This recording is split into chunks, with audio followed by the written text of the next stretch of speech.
bienvenidos a esta nueva mesa de ponencias en el marco del séptimo Ciforet 2023. Tendremos distintas intervenciones de investigadores de pregrado y posgrado que nos presentarán los distintos avances en sus investigaciones y los resultados de toda la reflexión académica que han venido desarrollando en las distintas investigaciones de las que hacen parte. En este ejercicio vamos a tener distintas ponencias de 10 minutos de duración cada una. Los ponentes estarán conectados a través del chat, así que sean bienvenidos a hacerle todas las preguntas e inquietudes que vayan surgiendo a lo largo de las presentaciones.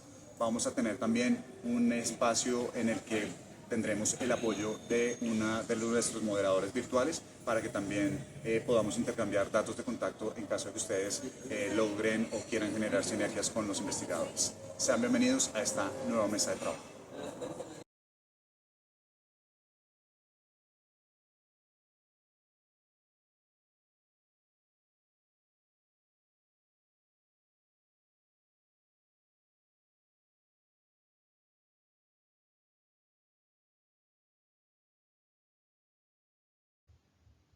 Buen día, mi nombre es Fanny Rúa, soy estudiante del doctorado en educación de la Universidad Antonio Nariño.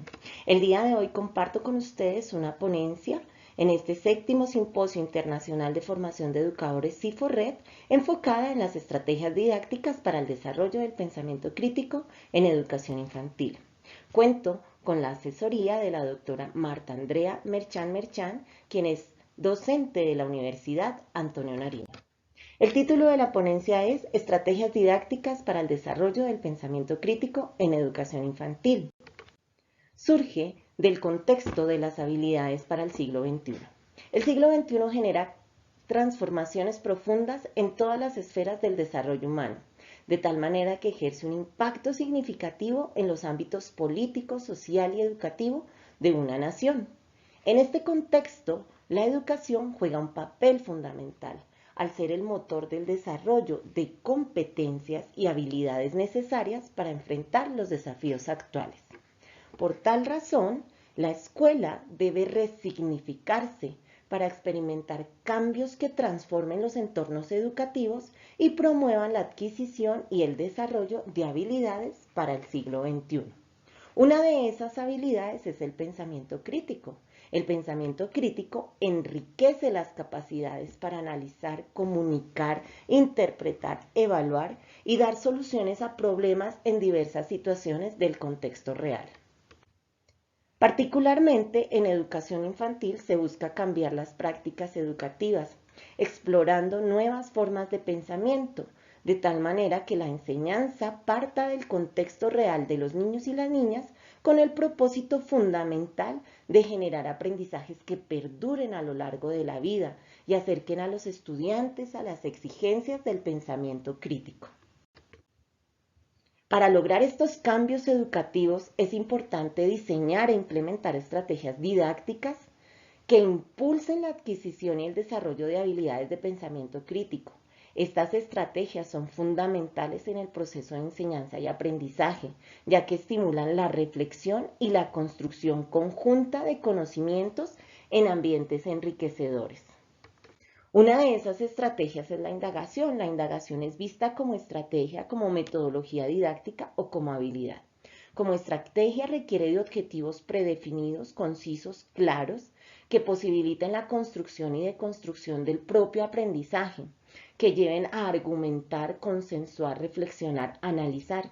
Como metodología didáctica están centradas en las habilidades de investigación y como habilidad brinda la oportunidad de plantear preguntas, seleccionar, organizar, interpretar información, dar respuesta a esa pregunta planteada y tomar decisiones frente a situaciones problemáticas de contextos reales. A partir de ese panorama expuesto, se establece una pregunta de investigación. ¿Cuáles estrategias didácticas basadas en la indagación han sido empleadas para fomentar el desarrollo del pensamiento crítico en educación infantil?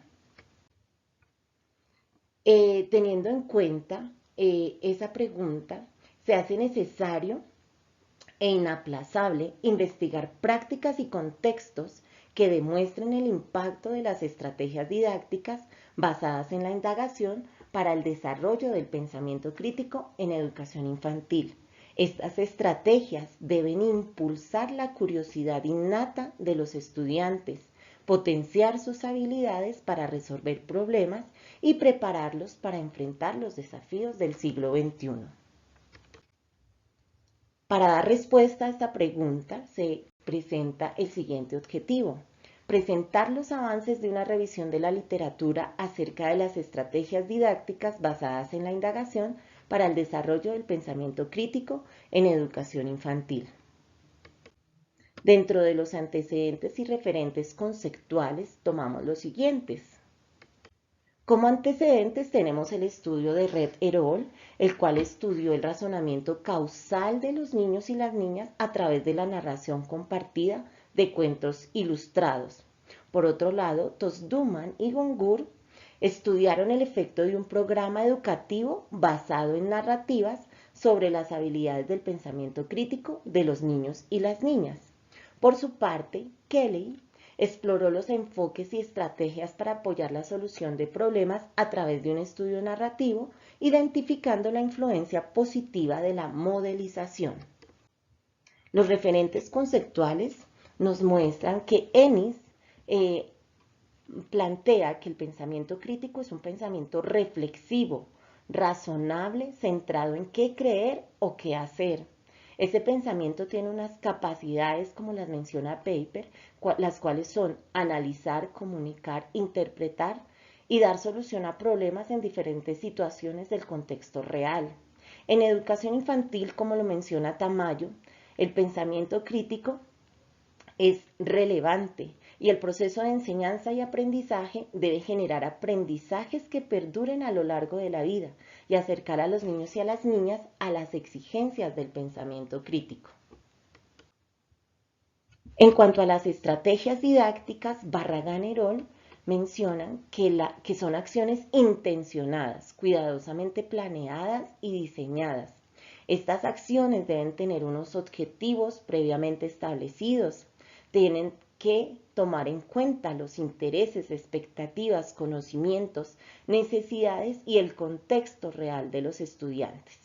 Las estrategias didácticas también deben propiciar espacios y contextos para el intercambio de opiniones en actividades como debates, en la formulación de preguntas, en la búsqueda de respuestas y, por supuesto, deben promover la interacción a través de la guía del docente.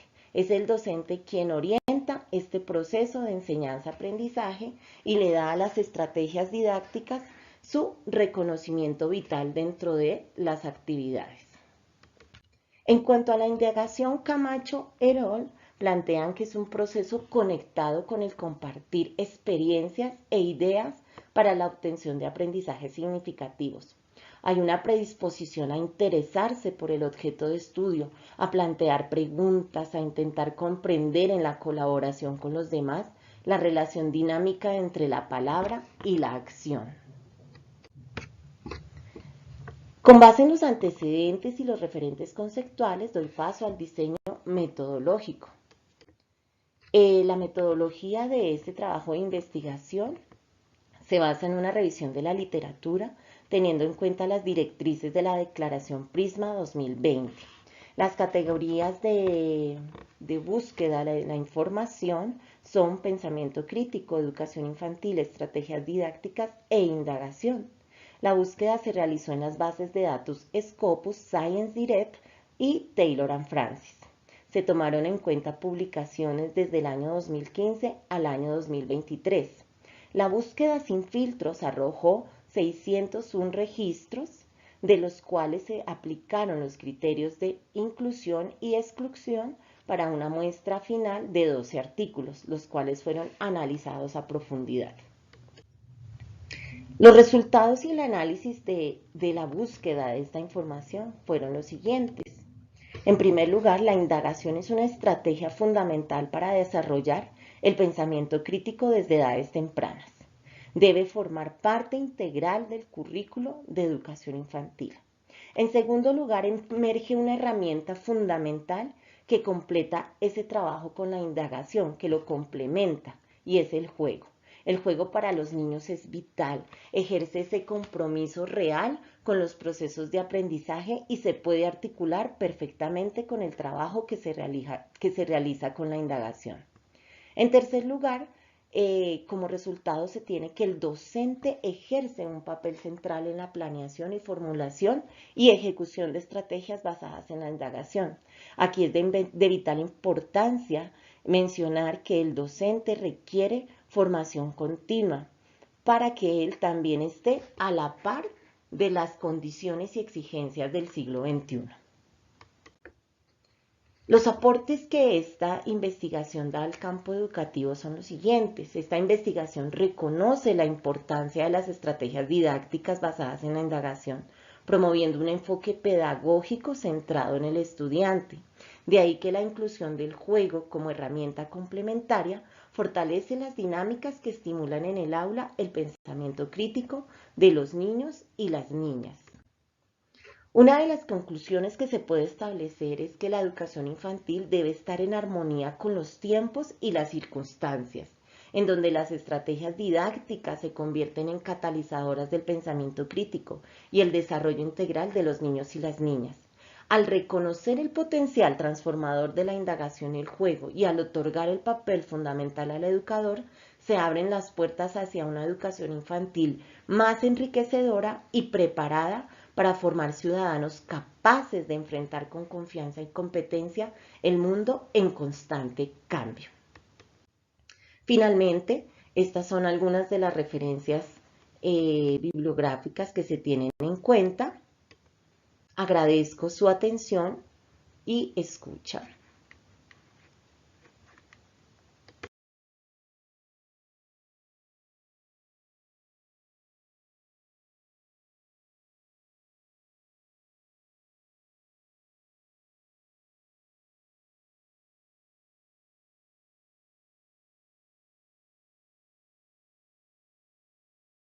Muy buenas tardes para todos. Mi nombre es Diana Marcela López. Soy estudiante de primer semestre en doctorado en educación y en compañía de la docente, la doctora Maricela Buitrago, presentaremos la ponencia Revisión sistemática sobre la lectura como estrategia pedagógica para promover la habilidad lectora.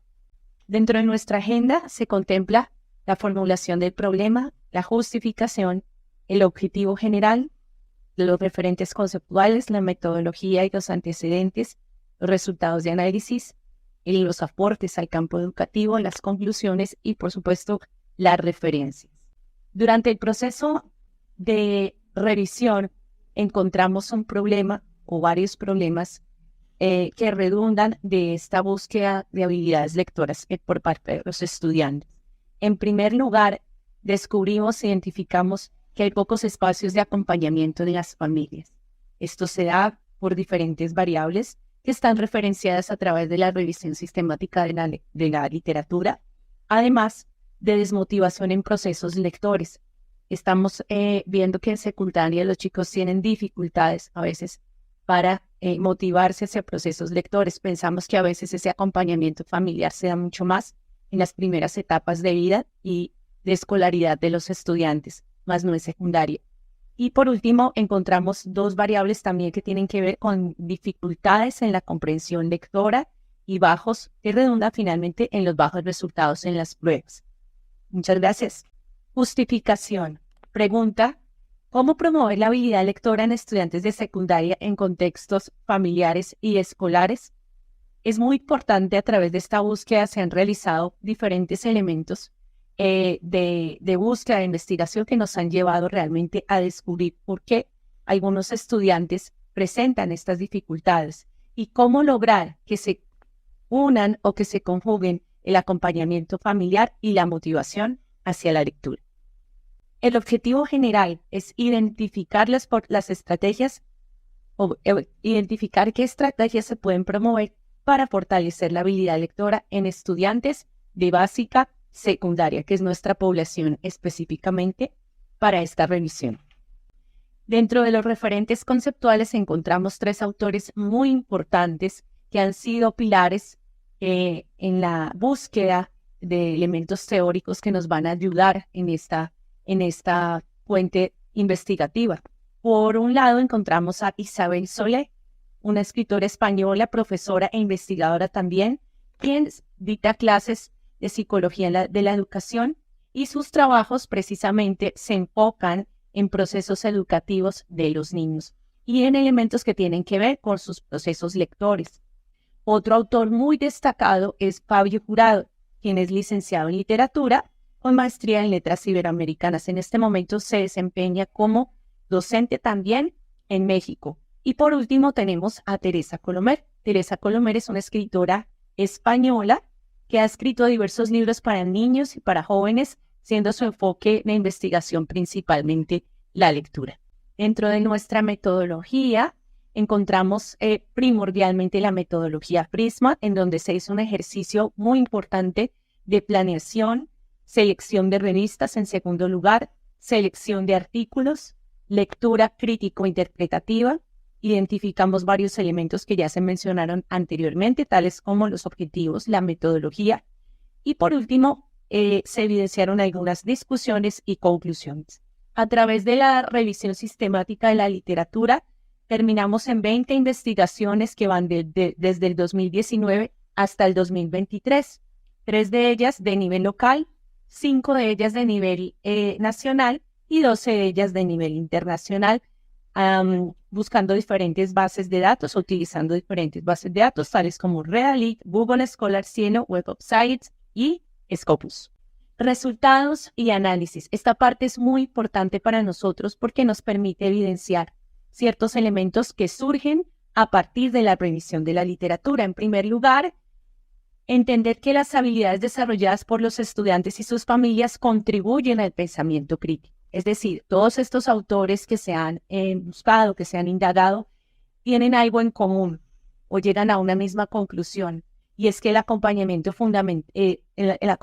familiar es fundamental para el logro académico, para el desarrollo del pensamiento crítico, la lectura crítica, y además hay un valor agregado en esto, y es que ellos también, los estudiantes y las familias, logran construir espacios de crecimiento diferentes simplemente a ver televisión o a estar en sus actividades personales, sino que la lectura se convierte en un elemento integrador que comunica, que les permite desarrollar el sentido de la escucha y el sentido de pertenencia al interior de las familias. Aportes al campo educativo a partir de esta revisión. Bueno, la revisión documental aporta al campo educativo desde diversos escenarios. Primero, desde el contexto escolar, hay un aporte muy grande desde la revisión, y es que la búsqueda, el ejercicio de acompañamiento familiar en procesos lectores no solamente les va a ayudar a mejorar sus procesos lectores, valga la redundancia, sino que además les ayuda a alcanzar logros académicos en otras áreas del conocimiento, es decir, que hay un valor agregado. Por otro lado, como se mencionaba anteriormente, tenemos crecimiento en valores, comunicación asertiva. La comunicación pasa a otra instancia, a otra etapa muy importante. Bueno, a continuación vamos a hablar de los resultados y análisis.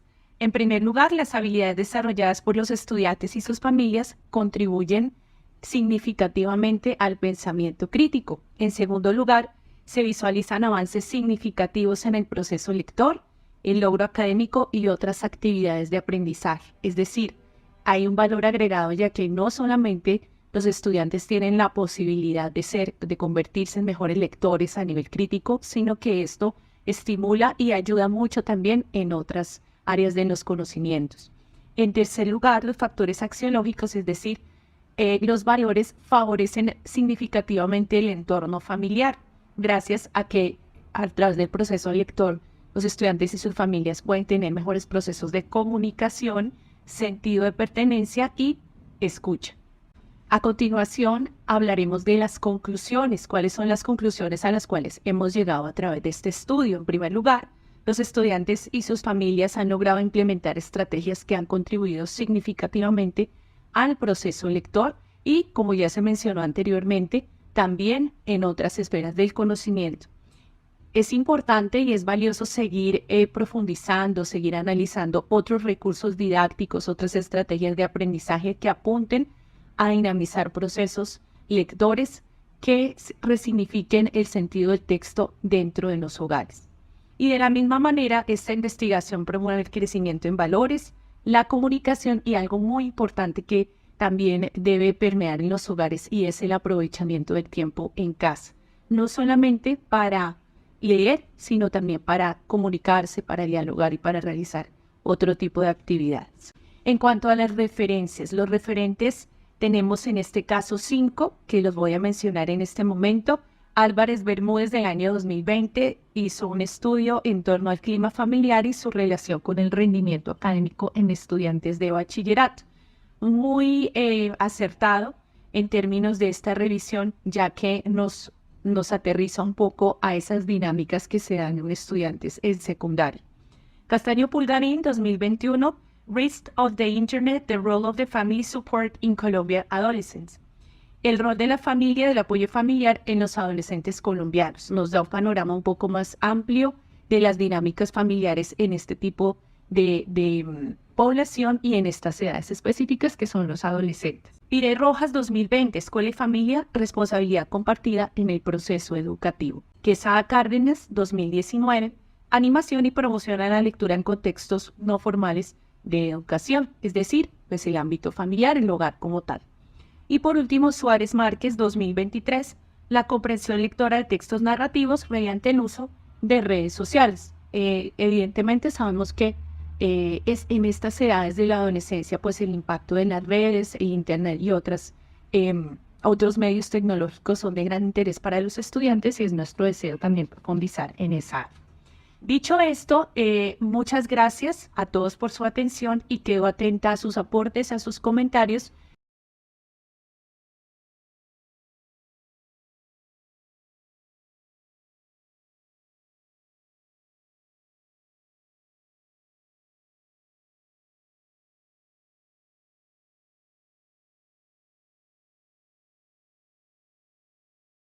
Junto con la doctora Noemí Marcela Bedoya como asesora, presentaremos una parte de la investigación ya publicada, que es una propuesta de un diseño de una actividad integradora para la enseñanza del concepto de respiración humana en estudiantes de séptimo grado de un colegio del municipio de Soacha.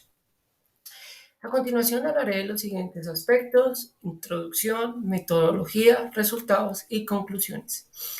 En la introducción hablaremos que desde las pruebas internacionales PISA y las pruebas nacionales como el IFES, que se aplica aquí en Colombia, desde el Ministerio de Educación, se evidencian que los resultados en las pruebas en el área de ciencias naturales, las competencias han sido muy bajas, llegando a un nivel 2. Es por eso que desde Busquets Silva La Rosa como autores y Borrero de Castillo Barros requieren que se haya una colaboración de varias disciplinas que se integren para mejorar los procesos de aprendizaje en los estudiantes. Es importante destacar que es de mencionar la interdisciplinariedad como base fundamental en este proceso de estudio, ya que con ella podemos abarcar el fortalecimiento de las posibles competencias, que es lo que se quiere mostrar en el diseño de la actividad integradora, para trabajar el concepto de respiración humana que más adelante se abordará. Y obviamente pues Tobón menciona que es importante construir todas estas relaciones para mejorar las competencias en los estudiantes. Repito, desde la interdisciplinariedad. En el diseño de la investigación es una metodología cuantitativa de varias fases de un enfoque investigativo que se plantea en el aula, y el modelo de investigación es basado en el diseño porque se maneja, como mencioné anteriormente, desde lo metodológico unas fases. El diseño también se ha utilizado unos instrumentos de las pruebas Saber Séptimo del año 21 que están enfocadas en las competencias. Estas son propiamente del Ministerio de Educación. Las fases que había mencionado son: la primera es, a través de ese instrumento, indagar cómo están las competencias que tienen los estudiantes en los grados sextos y séptimos en las edades que oscilan entre 11 a 13 años. Y posterior a ese se basa en trabajar la interdisciplinaridad con la integración de las disciplinas de biología y química que hacen parte del área de ciencias naturales y la educación física. El motivo que se da es poder relacionar el área de educación física como manejo y funciones vitales que le podemos dar a nuestro cuerpo en relación al sistema respiratorio y desde la química y biología que cumplen un papel fundamental en el área de ciencias naturales. Aquí después aplicar las pruebas IFEX 2021, saber séptimo, se ve lo siguiente. Las barras de color azul es del grado sexto, en la cual allí vemos que la competencia con mayor dificultad es la de explicación de fenómenos. Y las gráficas de amarillo son de grado séptimo y podemos observar que también tenemos la misma similitud en ese curso donde se les dificulta la competencia de explicación de fenómenos con los ejercicios que allí en el instrumento de las pruebas al séptimo nos o los evalúa. Seguido de la dificultad que es el uso comprensivo del conocimiento científico en los dos cursos como competencia y por último la indagación. Aquí en esta gráfica podemos detenernos con la mayor dificultad en la pregunta. Aquí tenemos, obviamente haciendo el énfasis más en sexto, en relación a séptimo, tenemos pregunta 2, pregunta 6, pregunta 8, pregunta 12 y pregunta 15, que son las preguntas que más dificultades tuvieron los estudiantes. Pero en la pregunta 6 vemos que en la misma competencia que es explicación de fenómenos, los dos cursos tienen mayor dificultad, grado sexto en la barra azul y amarillo que es el grado séptimo. Seguido con la mayor cantidad, que es lo mismo la competencia de explicación de fenómenos con la pregunta número 8. Presentaremos el tipo de ejercicio presentado en el instrumento de las pruebas saber séptimo del año 2021, donde nos muestra una gráfica y allí una serie de preguntas en relación a la gráfica. Se trata de darle la interpretación y explicar ese fenómeno que está allí planteado en el ejercicio. El propósito es mostrarles que es lo más importante, este diseño integrador desde la interdisciplinaridad para el fortalecimiento de las competencias posiblemente que se puedan dar para los procesos de aprendizaje, su mejora. Entonces, aplicada la prueba, tenemos este diseño. Primero, desde la biología, es tratar de hablar de las funciones de cada una de las partes del sistema respiratorio como concepto desde el área de ciencias naturales y posterior a eso trabajar desde la química, desde el laboratorio, el intercambio de gases como lo es cuando ingresa el oxígeno a nuestro cuerpo y se expulsa el CO2. Y desde la educación física con las actividades como test de Cooper, que es un ejercicio físico, entender cómo es el comportamiento de respiración del sistema. Y por último, pues es un producto final plasmado a través de un papelógrafo sobre las reflexiones a través de todas las secuencias realizadas en cada disciplina sin alterar ni parar ningún proceso que se ha venido desarrollando en cada una de las disciplinas para fortalecer la enseñanza y aprendizaje del sistema respiratorio en cada una de las disciplinas. Y posterior a ello, pues volver a aplicar la prueba saber séptimo como instrumento para determinar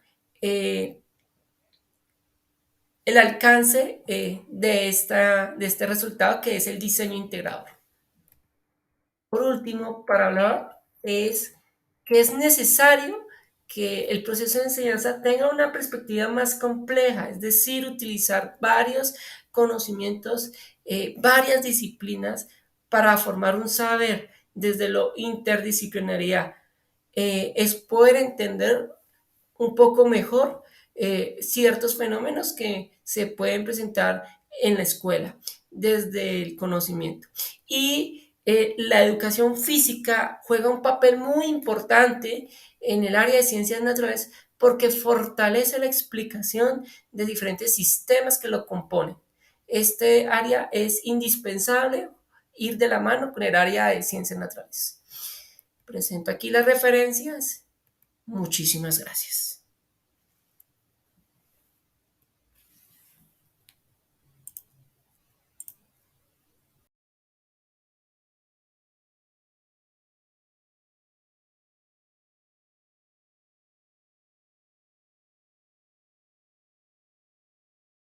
El séptimo Simposio Internacional de Formación de Educadores CIFORET. Mi nombre es Eduardo Bogoya, estudiante de primer semestre del doctorado en educación de la Universidad Antonio Nariño. En esta ocasión voy a compartir la ponencia titulada La enseñanza de las ciencias sociales desde el aprendizaje basado en el lugar y la ruralidad, la cual surge de un trabajo doctoral que se viene realizando en el marco del grupo de investigación Culturas Universitarias en su línea Educación y Sociedad. El ABL es una propuesta pedagógica que busca adecuar los métodos y contenidos al entorno social de los estudiantes, aprovechando sus recursos y oportunidades para generar aprendizajes relevantes. A partir de ello surge la pregunta de análisis. ¿Qué efectos tiene la implementación de una propuesta curricular para la enseñanza de las ciencias sociales desde el aprendizaje basado en el lugar y la ruralidad en estudiantes de secundaria de la vereda Siete Trojes del municipio de Mosquera, Cundinamarca? Se acudirá a una metodología con un enfoque mixto concurrente. ¿Por qué se justifica abordar esta investigación? Primero, una vez revisada la malla curricular, el plan de asignatura y el plan de aula del área de ciencias sociales de la institución educativa La Armonía, emplazada en la vereda Siete Trojes, se encuentra que los contenidos temáticos están descontextualizados.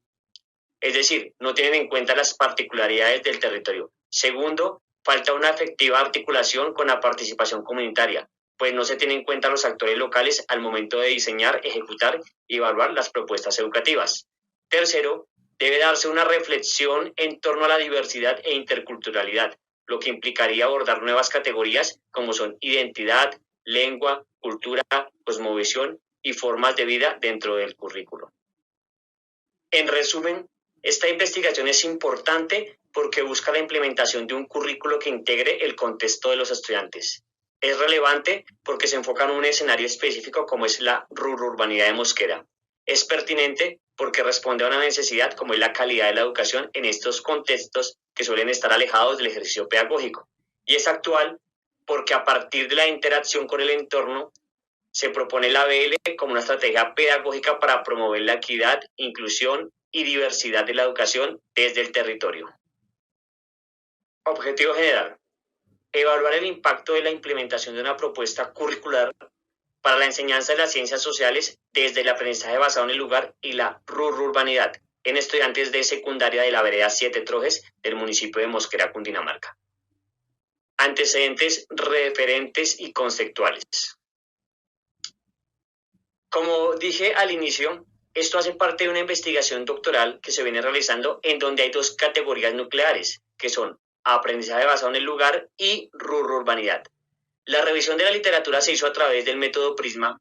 Se acudió a unos motores de búsqueda que fueron Scopus, ScienceDirect, Redalyc, Dianlet y Cielo. Se aplicaron unos criterios de inclusión y exclusión que fueron tipo y objeto de estudio, pertinencia metodológica, contexto, categorías de referencia, entre otros. Se utilizaron unos conectores booleanos y la búsqueda se centró en artículos, capítulos de libro y tesis de posgrado publicados a partir del año 2000 en Hispanoamérica. Los documentos que suministró esta revisión fueron incluidos en esta ponencia. Referentes conceptuales: aprendizaje basado en el lugar, ABL. Es una metodología educativa que busca aprovechar el contexto local en donde se localiza el ejercicio pedagógico. De acuerdo con Sobel 2022, algunos de sus beneficios son la motivación, el interés, la curiosidad de los estudiantes por su entorno, así como el sentido de pertenencia y responsabilidad en torno al cuidado del territorio. Según Retana 2023, el ABL aprovecha el contexto local, ya sea la naturaleza, el territorio, la cultura, la historia o la comunidad, para hacer que el aprendizaje sea más relevante. El ABL tiene sus antecedentes en lo que se conoce como aprendizaje basado en proyectos, que surgió a finales del siglo XIX en las escuelas populares de Estados Unidos y que se propagó rápidamente hacia la primera mitad del siglo XX en Europa. También tiene su origen en la teoría del aprendizaje situado, que sostiene que el aprendizaje es un proceso que se da en la interacción con otros y con el medio. Por tal razón, el ABL busca crear grupos de práctica entre la comunidad y los actores del entorno, para que puedan aprender juntos sobre temas relevantes para su realidad. En este caso sería el espacio rururbano de Mosquera. Los espacios rururbanos se encuentran en una suerte de mistura en la cual se hace difícil establecer en dónde inicia lo urbano y en dónde finaliza lo rural. De acuerdo con Arango 2009, se presenta un panorama crítico debido a la situación de la frontera rural que ha sido abandonada por las políticas públicas y debido al proceso de urbanización desmedida que transforma su territorio. Para Barros 2006, los espacios rururbanos hacen referencia a lugares donde se mezclan diversas formas de organización social y territorial, algunas vinculadas con lo urbano y otras con lo rural. Por estas razones, hablar de espacios rururbanos implica contextualizar un escenario crítico rural permeado por la expansión urbana en donde concurren prácticas que modifican las tradiciones culturales de sus pobladores. La categoría debe asumirse como un discurso de la contemporaneidad que tiene en cuenta factores políticos, sociales, económicos, migracionales y demográficos.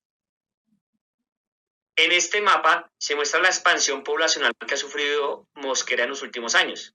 Según el DANE 2022, alcanzó 161.610 habitantes en el lapso de tiempo entre el 2017 y 2022, siendo el municipio de Cundinamarca de mayor incremento poblacional, alcanzando 103.86%. Sobre este contexto, la ruralidad se reconfigura a partir de la urbanización desmedida del territorio, generando una suerte de aprendizajes que pueden ser utilizados en el escenario escolar. ¿Qué vínculo tendría la rururbanidad con la educación? Si se asume el escenario educativo como un espacio en donde los sujetos se construyen geoculturalmente, la rururbanidad tendría una íntima articulación con la educación.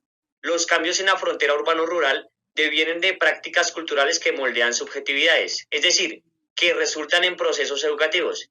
Además, la educación como constructor social se encuentra permeado por las dinámicas culturales en donde intervienen los participantes. Por tal razón, el territorio no podría estar ajeno a los procesos educativos.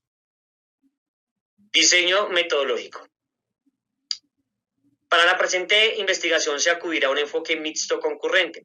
Se utilizarán las técnicas de observación, grupos de discusión, encuestas, entrevistas, tests de habilidades. La imagen presenta la ruta metodológica siendo los pasos: planificación, selección de los participantes, acompañamiento y análisis y resultados. Como digo, esto es una propuesta que se está realizando, es decir, no está finalizada. Resultados y análisis. Se busca que la enseñanza de las ciencias sociales mediada por el ABL fomente valores como la comunicación, colaboración, empatía, liderazgo, resolución de conflictos, participación ciudadana y responsabilidad social. Además, se pretende fomentar el sentido de pertenencia e identidad de los estudiantes en torno a su territorio. También que desarrolle competencias ciudadanas y ambientales, promueva el diálogo intercultural y el respeto por la diversidad de saberes y prácticas de las comunidades. Estos se analizarán por medio de procedimientos estadísticos diferenciales entre los grupos objeto de estudio. Aportes al campo educativo. Se busca mostrar que el impacto del ABL en el currículo contribuirá a mejorar los procesos de enseñanza de las ciencias sociales, relacionando el entorno y fortaleciendo los lazos de identidad con el territorio. Los resultados de esta investigación harán un aporte al campo de la educación rururbana, que es un área poco explorada, con grandes desafíos en el contexto colombiano. Asimismo, contribuirá al conocimiento sobre el ABL en escenarios urbanos-rurales, que es una propuesta pedagógica innovadora y pertinente para los contextos actuales. También puede servir de insumo para un diseño curricular que vincule lo rururbano, así como la implementación de modelos educativos que reconozcan y valoren la diversidad y la complejidad de los territorios y sus participantes. Por último, sirve de apoyo para investigaciones que indaguen sobre la relación entre territorio y educación. Conclusiones. Se identificarán las características de la zona rururbana reconociendo su diversidad cultural. Se valorarán las estrategias pedagógicas utilizadas para evidenciar su relación con la enseñanza de las ciencias sociales, calificando su pertenencia con el contexto. Se vincularán los contenidos temáticos con las características del entorno local. Se contribuirá al fortalecimiento de la calidad educativa en la zona Y por último, se sugerirá el desarrollo de un proyecto educomunitario sobre la rururbanidad, buscando la articulación entre la Secretaría de Educación de Mosquera y la comunidad de La Verás y Tetrojes. Para finalizar, aquí pueden consultar la bibliografía utilizada.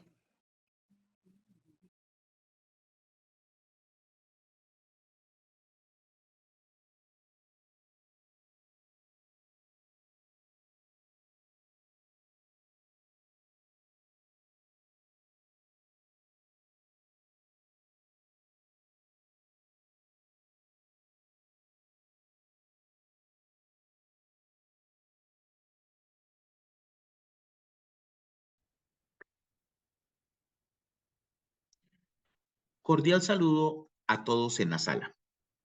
De la transversalidad en el aula de clases como una deconstrucción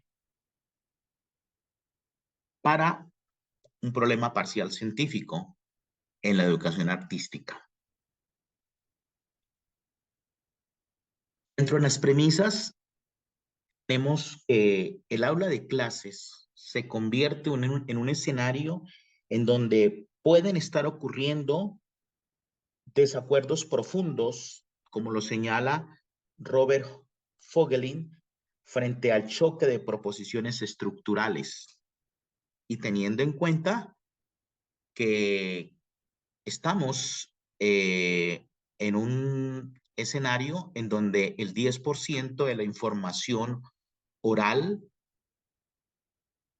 no solo la retenemos y un 50% de la información visual. Dentro de las matemáticas, no es un secreto que cuando se definen las cosas, también usted le está dando una etiqueta para que no pertenezca a esa estructura. Y el estudiante, no solo en el área de las ciencias exactas, hay que entender también que en las ciencias humanas el estudiante tiene un instinto, tiene una intuición y eso suma a un contexto de aula frente a lo que se trae el estudiante en sus acumulados, idearios e inteligencia. Algunos referentes han señalado la existencia de una serie de jerarquías entre las materias, con las cuales el educando se relaciona en su aula escolar, diseñando una cima donde están las matemáticas, las ciencias, la lengua, continuando con las humanidades y dejando de último a las disciplinas de la educación artística y trasladado al contexto educativo, el caso Colombia, potencialmente se podría afirmar que la trascendencia e importancia de cada materia estaría directamente ligada a la cantidad de horas semanales que se han diseñado para que cada educando asuma en su horario de clases.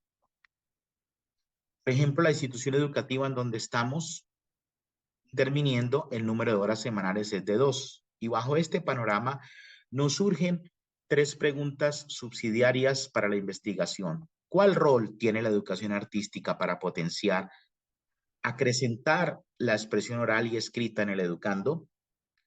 Para el desarrollo de la educación artística como un campo de estudio, ¿es una ventaja la no existencia de los derechos básicos de aprendizaje? Y 3, enfrenta hoy un desafío la educación artística con la presencia de las tecnologías de la información, redes sociales e inteligencia artificial. Entonces, ¿qué problemas son favorables para el desarrollo de la educación artística en la vía de la transversalidad? Para reforzar nuestra hipótesis, la importancia de la transversalidad y fundamentar la enseñanza de la educación artística, hemos acudido a diarios y tesis desarrolladas dentro de la teoría de inteligencias múltiples de Gardner y con ello coincidir con la proposición acerca de que en el educando existirían diversas formas de aprender, claro, siendo estimuladas o bajo los estímulos. Ellas se describen como la inteligencia lógico-matemática, inteligencia lingüística, inteligencia espacial, musical, interpersonal, intrapersonal, naturalista y corporal. Diferentes teóricos como Campbell frente al tópico de las inteligencias múltiples han afirmado que son lenguajes que hablan todas las personas y se encuentran influenciadas en parte por la cultura a la cual cada una pertenece. Inmersos en el anterior escenario epistemológico, se nos permite sostener una doxa empírica acerca de la expresión artística y la comunicación en el aula. Ellas no deben estar necesariamente separadas, y en lo relacionado con la comunicación se ha señalado que no consiste en entregar información, también debe incluirse órdenes y las preguntas, como lo señala Bertrand Russell en su trabajo frente al conocimiento. Algunos antecedentes, en el caso de la UNESCO, en su hoja La Ruta de Educación Artística del 2006, y los invariantes, las categorías invariantes que hay en educación artística, teniendo en cuenta que los invariantes, cuando acudimos a definirlos, pues esto está en el marco de la resolución de problemas y que puede ser un cierto elemento que permanece fijo, ¿cierto? O alguna propiedad, en donde parto de un estado A para llegar a B, pero sin embargo surge la pregunta, ¿qué ocurre cuando no disponemos de ese razonamiento, de esa lógica de primer orden? Puede que B no sea una consecuencia directa de A. Entonces, Nápoles habla sobre el aprendizaje basado en problemas, ¿cierto? Como ya centrado en un modelo formativo, pero en el educando. La postura sobre el tópico a los problemas científicos y el aprendizaje en el escenario de educación artística están soportados en los trabajos de Ana Rosa de Gravia y Navarrete Artime, igual el referente filosófico de Karl Popper con su producción de la lógica de la investigación científica y el escenario de las inteligencias múltiples. En el área de educación artística recurrimos entonces a la hoja de la UNESCO, los trabajos de Vygotsky y al documento número 16 del Ministerio de Educación. Entonces, nosotros hicimos unas pruebas diagnósticas y las implementamos en el aula bajo el paradigma cualitativo y fueron direccionadas para responder a la pregunta ¿cómo hacer a través de la educación artística una estrategia didáctica que permita, con base en las técnicas artísticas del dibujo y pintura, un apoyo hacia el desarrollo de la libre expresión oral, para que el estudiante de cuarto de primaria evidencie en su propio vocabulario expresiones de su propia creatividad artística? Entonces se interviene el aula, con 29 estudiantes en el municipio de Florida Blanca, Santander, y el objetivo con esas pruebas se nos permite postular una hoja de ruta para la transversalidad y mantener nuestra hipótesis epistémica acerca de la función imperativa de la transversalidad de la educación artística como campo de estudio, y que sin el lenguaje o algún equivalente prelingüístico nuestro conocimiento se reduce a los sentidos. Entonces, los resultados de las pruebas diagnósticas nos permitió postular esta hoja de ruta que está aquí plasmada en el área de la educación artística, conexo a las ciencias sociales en el tema de la memoria y la expresión y narración oral, en el tema de las matemáticas, con unos fundamentos también de la filosofía y evidentemente bajo referentes de la teoría de argumentación para producir razonamientos deductivos, inductivos y abductivos. Aquí hay unas referencias bibliográficas del trabajo y finalmente quiero agradecer a la investigadora Laura Manuela González Ortiz y a los profesores María Antonia Cardoso Delgado y Pablo Romero Ibáñez por todas las ayudas e indicaciones que nos dieron frente a este trabajo. Muchas gracias.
Cordial saludo a todos y todas en la sala. Acerca de los desafíos aritméticos e hipótesis heurísticas en torno a un problema no rutinario diofántico de aula. Existen dos culturas dentro de la matemática, una de ellas, la de construir teorías o resolver problemas. Una de las preguntas que nos surge es qué problemas no son rutinarios en la educación matemática y en el aula. Pregunta que emerge no solo por la praxis dentro del aula de clase, sino también fuera de ella, para la educación matemática y para la filosofía que anida en la matemática. La resolución de problemas de categoría diofántica favorece el tránsito de la aritmética hacia el álgebra. Es una pregunta, problema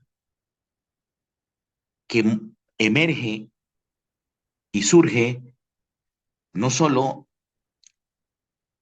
por la dificultad que hay desde la aritmética hacia el álgebra en ese paso que debe hacer el educando.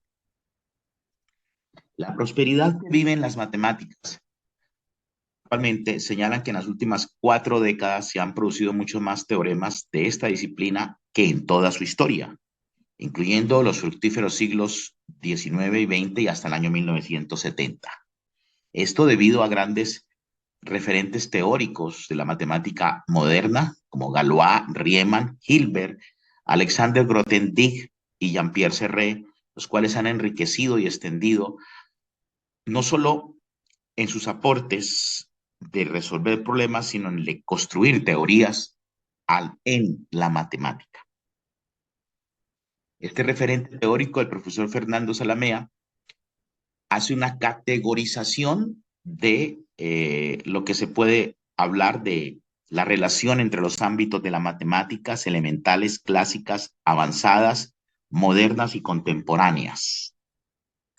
Una caracterización conjuntista. En el campo de las matemáticas se reseña que alrededor del año 2001 se publica un artículo en donde se pide declarar o enlistar afirmaciones las más bellas dentro de la matemática. Y aquí tenemos 2 de ellas, o un listado en donde 2 de ellas están resaltadas. No existe un número racional que elevado al cuadrado sea igual a 2. Y también pues que el conjunto de los números primos es infinito y que todo primo de la forma 4n más 1 tiene una representación única como suma de cuadrados. Un problema que hace parte de la teoría aditiva de números. Algunos antecedentes, el profesor Nápoles ha señalado que el aprendizaje basado en problemas, los ABP, se introducen en las facultades de medicina y alrededor de la década de los 60 en los Estados Unidos y en Canadá como un nuevo paradigma que busca cambiar el modelo centrado en el profesor a un modelo centrado en el educando. ¿Cuántos números primos se conocen? Es una de las preguntas que hemos hecho en el aula o que venimos haciendo en el aula escolar previa a esta investigación, y algunas respuestas de los educandos se encuentran aquí referenciadas. Por ejemplo, de que son muchos los que se conocen, que son varios, que son todos los números impares, los que se pueden dividir por sí mismos, y pues algunos se atreven a enlistarlos, como es el caso que está referenciado, en donde no se toma el número 2. Hace un tiempo se planteó en un evento académico este problema sobre caracterizar los lados de un triángulo de Herón, un triángulo que tiene lados enteros y su área es entera, y un artículo publicado por el profesor Florian Luca, por el matemático, dice que o caracteriza a estos triángulos. Uno de ellos es 3, 4, 5 y los otros son expresiones que surgen de la expresión de los números de Fermat, tal que para algún m, ese f de m sea primo. Nosotros tenemos que los números de Fermat son números de esa forma y pues sabemos hasta ahora que esos números son primos para m mayor o igual que 0 y menor o igual que 4.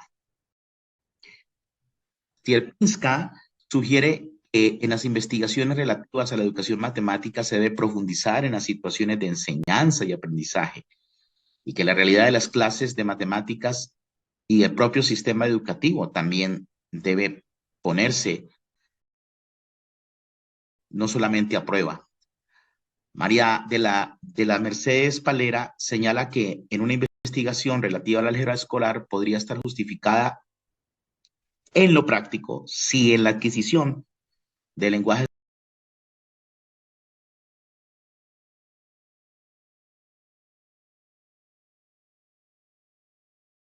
algebraico, el educando obtiene algunos elementos para la elaboración de la propuesta curricular en esa enseñanza. Desde el siglo XVII no es un secreto que pues se ha presentado como única garantía de validez todo lo que esté relacionado con la experiencia de la racionalidad. Y durante la práctica docente es habitual escuchar que son las ecuaciones, los números y los conjuntos la parte esencial de las matemáticas. Y gran parte de ellos, de estos que declaran, dedica su vida a analizar este tipo de objetos y estructuras, tratando de describir y fundamentar resultados interesantes a través de una teoría axiomática. Se hicieron unas pruebas de aula, de clase, en donde se habla del problema de la unicidad para la tripleta 3, 4, 5, en una tripla pitagórica y donde hay un atisbo heurístico y en donde se llega a concluir que solo existe esa tripla con esas condiciones de ser números consecutivos. Y en el aula se presentó este segundo problema, donde se caracteriza o se enuncia la no existencia de un triángulo equilátero donde su área sea entera. Para eso se recurre a la fórmula de Herón, en donde se señala que hay una expresión, una suma que tiene que ver con los lados, con los tres lados, sin tener el valor de la altura. Y ahí tenemos el resultado en donde se concluye que raíz de 3 o este resultado implica o está inmerso que raíz de 3 hace parte de esta expresión y como raíz de 3 no están los racionales, entonces esa área no puede ser un número entero. Algunas dificultades que se presentaron frente en el aula nos instó a postular una hoja de ruta subsidiaria en donde es la teoría de números la que intenta enlazar la aritmética y el álgebra, ¿sí? Algunos referentes teóricos dentro de la investigación. Muchas gracias.